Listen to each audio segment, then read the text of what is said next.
Hello. तो कैसे हैं हम सभी लोग। आई होप सब बढ़िया ही होंगे। तो मेरा नाम है प्रवीण गौतम और स्वागत है आपके इस बेहतरीन से यूट्यूब चैनल प्रवीण क्लासेस में, है ना। तो आज की क्लास में हम सॉल्व करने वाले हैं एक्सरसाइज 1.1 का क्वेश्चन नंबर 1, ठीक है ना। इस प्रश्नावली में टोटल 7 क्वेश्चन हैं और इन सभी क्वेश्चन को हम लोग एक एक करके सॉल्व करेंगे और अलग अलग वीडियो में सॉल्व करेंगे। इससे फायदा क्या होगा, इससे फायदा ये होगा कि आपको जिस भी क्वेश्चन में डाउट है ना, आप सिंपली क्या करेंगे, चैनल की प्लेलिस्ट में जाएंगे, वहां पे रियल नंबर वास्तविक संख्या क्लास 10th चैप्टर नंबर 1 की एक प्लेलिस्ट बनी होगी, उस पर क्लिक करेंगे, ठीक है ना। नीचे स्क्रॉल करके आएंगे, जिस भी क्वेश्चन में आपको डाउट है यानी जो आपको नहीं आता है, सिंपली उस पर क्लिक करेंगे और आसानी से उसके सोल्यूशंस को आप देख सकते हैं, ठीक है बच्चा। अगर आपको इंट्रोडक्शन नहीं समझ में आता है तो आप इंट्रोडक्शन भी देख सकते हैं, है ना।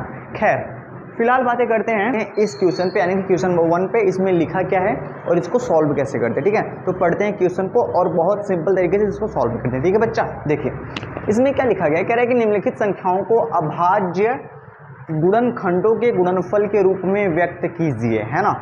यानी कि हमारे पास 1, 2, 3, 4 और 5, मतलब कि इस सवाल के अंदर 5 पार्ट दिए गए हैं, पार्ट 1, 2, 3, 4 एंड 5। इन पांचों को हमें सॉल्व करना है। कह रहा है कि इन संख्याओं को, है ना, अभाज्य गुणनखंडों के गुणनफल के रूप में व्यक्त कीजिए।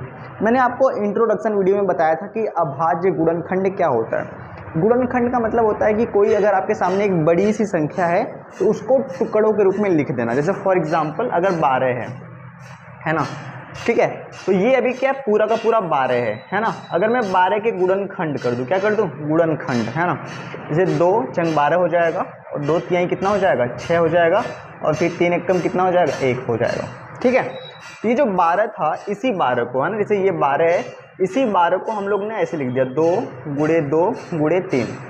ध्यान देने वाली बात है कि ये भी 12 ही है ना, कुछ अलग नहीं है ना। 2 दूनी 4, 4 तिहाई 12। बस फर्क क्या है कि यह टुकड़ों में है ना, ये टुकड़ों के रूप में है, यानी टूटा हुआ है ना, टुकड़े टुकड़े इसके कर दिए गए, ठीक है ना। ये क्या है, गुणनखंड के रूप में है और ये पूरा का पूरा 12 एक संगे है, ठीक है बच्चा, ठीक है। तो ध्यान देने वाली बात है कि यहाँ पे कहा गया है अभाज्य, तो यानी कि जो हमने टुकड़े करे हैं ना, ध्यान दो कि वो क्या होगा, वो अभाज्य संख्याएं होनी चाहिए। क्या होनी चाहिए, अभाज्य। अभाज्य संख्याएं क्या होती हैं, यानी कि पहले हम 2 से काटेंगे, अगर 2 से नहीं कटेगा तो 3 से, 3 से नहीं कटेगा तो 5 से, 5 से नहीं कटेगा तो 7 से, 7 से नहीं कटेगा तो 11 से, 11 से नहीं कटेगा तो 13 से, है ना, और 13 से नहीं कटेगा तो 17 से, 17 से नहीं कटेगा तो 19 से, 19 से नहीं कटेगा तो 23 से। ये सभी की सभी जो संख्याएं होती हैं वो क्या होती हैं, अभाज्य संख्याएं होती हैं, ठीक है।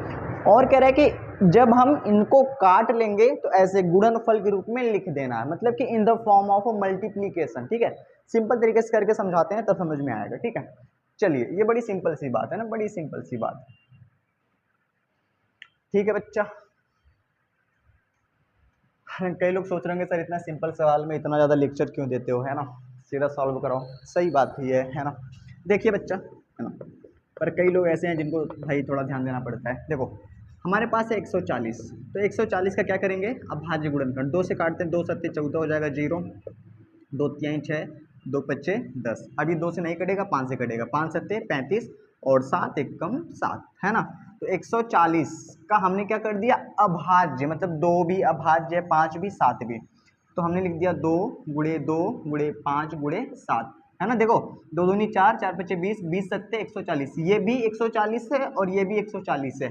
बस ये अभाज्य गुणनखंड के गुणनफल के रूप में है और ये पूरा है, ठीक है। ये हो जाएगा आपका आंसर। बस सभी सवालों में आपको ऐसे ही करना है, ठीक है। बात करते हैं सेकंड, है ना, दूसरा।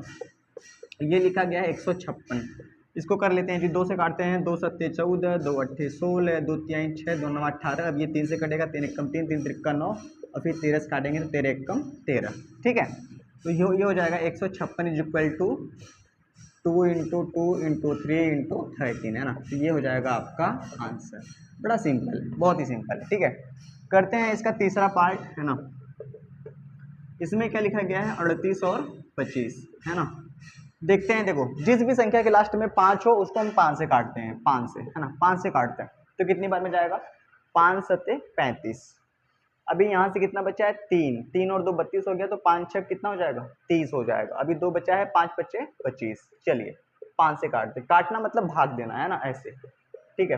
काटना मतलब भाग देना, जैसे हमने कहा कि 5 सत्ते कितना हो गया, 35 हो गया, यहाँ से कितना आ गया, 3 हो गया, 32 हो गया, फिर 5 छः कितना हो गया 23, यहाँ से 2 और 25, 5 पचे 25 है ना, ऐसे करके फिर से 5 से 765 में भाग करेंगे, कितना आएगा 5 एकम 5 है ना, तो यहाँ से बचेगा 2 और हो जाएगा 26, ठीक है, तो हो जाएगा 5 पचे 25 है ना, तो यहाँ से 1 बचेगा और 5 तिहाई 15। आगे बढ़ते हैं जी। अब ये किससे कटेगा, ये 5 से नहीं कटेगा, इसको 3 से काटेंगे, 3 पचे 15 और 3 एकम 3 है ना, अभी भी 3 से कटेगा, 3 एकम 3 और 3 सती कितना हो जाएगा 21 हो जाएगा, फिर 17 से काट देंगे है ना, तो कितना हो जाएगा 1 आ जाएगा है ना। चलिए हमने क्या करा 38 और 25 को किस रूप में लिख दिया बच्चा, है ना। देखो आप इसको ऐसे लिख सकते हो ना, 5 गुणे 5 गुणे 3 गुणे 3 गुणे 17, या ऐसा होता है कि जो छोटे अंक होते हैं उनको पहले लिख दो ना, 3 गुणे 3 गुणे फिर लिख दो 5 गुणे 5 गुणे फिर लिख दो 17, ये हो जाएंगे आपके आंसर है ना, बड़े सिंपल सी बात है, ठीक है। फिलहाल बात करते हैं चौथा और पांचवा। चौथा में क्या लिखा गया है 5005 करते हैं इसको, जिसके लास्ट में 5 है वो 5 से कटेगा, 5 एकम 5 2 0 5 एकम 5। अब सवाल ये उठता है कि 5 से नहीं कटेगा, 2 से नहीं कटेगा, 3 से, और ये 3 से कटेगा कि नहीं कटेगा इसको चेक करना पड़ेगा। 3 से भी नहीं कटेगा, क्योंकि होता क्या है कि जब संख्याओं के अंकों को जोड़ते हैं जैसे 1 1 2, तो ये 3 से भी नहीं कटेगा, 5 से नहीं कटेगा। 7 से चेक करते हैं, 7 से तो कितना हो जाएगा 7 एकम 7 और यहाँ से 3 बचा, 7 चौक 28, 7 त्रिक 21, सही बात कट गया है ना। अब ये किससे कटेगा, ये 7 से हो गया है ना। देखो जब 7 तक हो गया है तो उसको आगे देखेंगे ना, 7 से आगे, 7 के बाद किससे चेक करेंगे, सीधा सा बात है 11 से चेक करेंगे, तो ये हो जाएगा 11 एकम 11 और 11 तियाँ 33, फिर 13 से, 13 एकम 13 है ना। तो जहाँ तक आपने चेक कर लिया है उसके आगे से चेक करेंगे, तो हम लिखेंगे 5 गुणे 7 गुणे 11 गुणे 13, ये हो जाएगा आपका आंसर। लास्ट करते हैं 7429, ये किससे कटेगा, 2 से तो नहीं कटेगा, 3 से काट के चेक करते हैं है ना, तो 7 4 11, 11 2 13 और 13 9 22, 3 से भी नहीं कटेगा, 5 से तो कट भी नहीं करेगा, 7 से चेक करते हैं, 7 एकम 7 और फिर 0 बढ़ा के 7 6 42, फिर नहीं कटेगा, 7 से नहीं कटेगा, 7 से भी नहीं कटेगा। 11 से चेक करते हैं, 11 से, क्या ये 11 से कटेगा। देखो आपको ऐसे चेक करना पड़ेगा है ना, ऐसा नहीं कि मुझे पता है, ठीक है ना, कि भाई किससे कटेगा, ये हम क्या करते हैं ट्राई करते हैं रख रख के, ठीक है ना। अब चूंकि इस सवाल को मैं पहले पढ़ चुका हूँ, एक बार आप भी पढ़ लेंगे तो आपके भी दिमाग में बैठ जाएगा अच्छा ये किससे कटेगा, ठीक है। ऐसे काट काट के चेक करते हैं ना कि 11 से कटेगा कि नहीं, तो हो जाएगा 11 छक्का 66, यहाँ से आ जाएगा 8 2 11 7 77, यहाँ से आ जाएगा 5 9, नहीं 11 से भी नहीं कटेगा। 13 से चेक करते हैं, 13 से,